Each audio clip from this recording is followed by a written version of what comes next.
Hey there, thanks for tuning into Duckbricks. I'm Chris, and I just got back from an amazing trip to LEGO headquarters in Billund, Denmark, where we got a chance to see some of the newest LEGO sets coming out for 2025.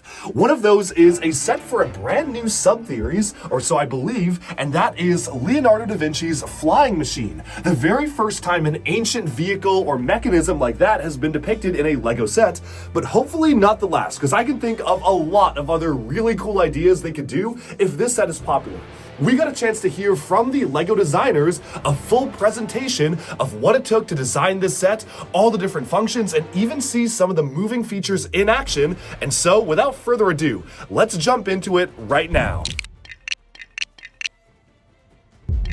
Since the dawn of mankind, humankind, us humans have been looking up at the birds and thinking, that's kind of cool, wish I could do that.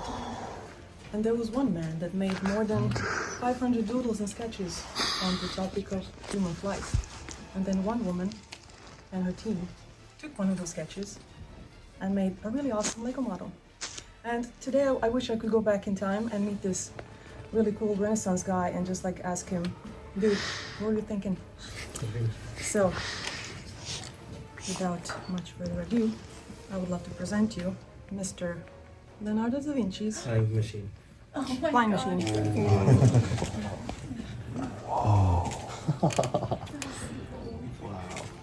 So I think last year you guys reacted really well to a certain ornithopter, so this year we thought you seem to like these things, so we made another one.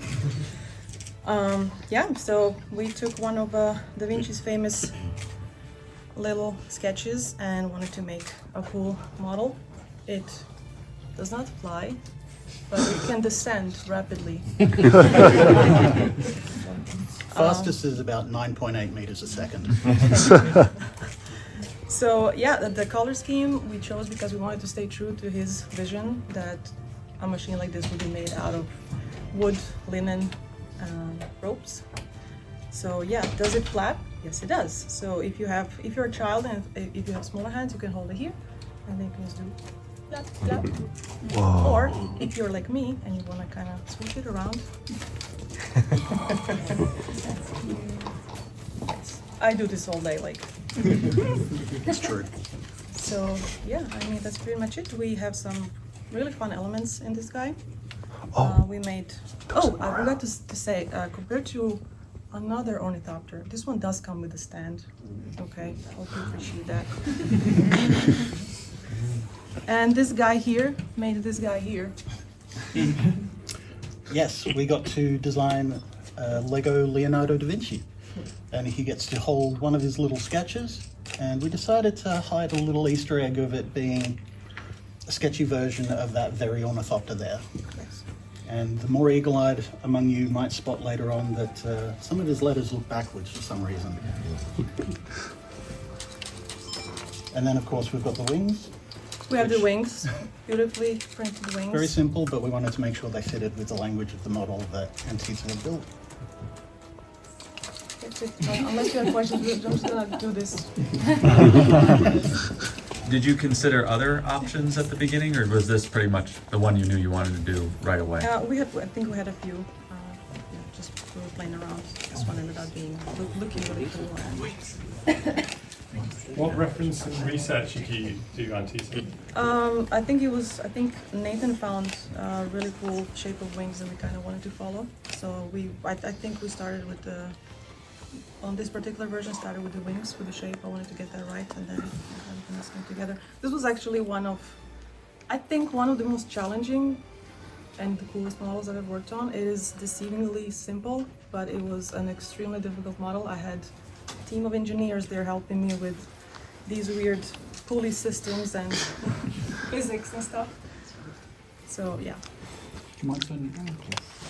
Is this the scale that Leonardo da Vinci designed the machine at? So he designed the machine so that the idea is that you can fit a person. So this is not a minifigure scale. The person would be like that tall compared to the machine. So the idea is that you kind of strap this on your body and use the power of your legs and arms to like fly it around, which as we know, it's a pretty But we did decide that we needed optimistic. to have a Leonardo still with it anyway in minifigure scale because people want an artist. Some Galador scale. You can try. Yeah, Belva. Sorry, what? I said Belva. You can fit a Belva in there. There you go. Gonna do it. Can you talk about the textiles used? Yes. So, do you mean more the shape or the design, or? It's cloth, not a foil. It's cloth rather than one of our plastic foils. Yeah. And that's partially because the plastic foils would have looked more reflective and more toy-like rather than sort of more grown-up model. And it gives it some of that fabric feel, especially getting some of the just stitching in the top to help sell that effect. Mm-hmm. Plus, we think Leonardo would have appreciated this material. He might not have known what plastic was. He would have caught on quickly. Interesting smart. So that was a quick look at a brand new style of Lego set, the Leonardo da Vinci's flying machine. Personally, I think this would really open the door towards a lot of other similar Lego sets based off of ancient sketches or moving contraptions and machines. It's really something that Lego hasn't really done before, and I'm really curious to see what people think of this model, and if it's successful, if we're going to get anything more like it. Personally, I find it really awesome how the function actually does work pretty much the way that it was originally intended to be functioning, so it's really cool seeing all the pulleys and cables that they actually integrated into the model to make it actually fly around. And it looks surprisingly swooshable for what it is.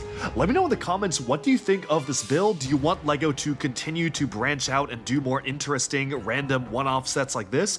And if it's popular enough, what other types of ancient vehicles would you like to see in a series? Personally, I'd love to see stuff, even like a big scale chariot would be really cool to see, or maybe some other type of invention from Leonardo da Vinci, or some other type of older mechanism that they could actually translate into a Lego set. It really opens the door, and we haven't really gotten any sets like it, so this is pretty cool, and the minifigure is the icing on the cake. That's all for this showcase. Let me know down in the comments, what do you think of the set? Do you like it? Do you dislike it? Will you be picking it up when it releases in 2025? And thank you so much for watching. Be sure to like and subscribe for even more Lego news, reviews, discussion, and analyses coming your way very soon. Thanks, and bye for now.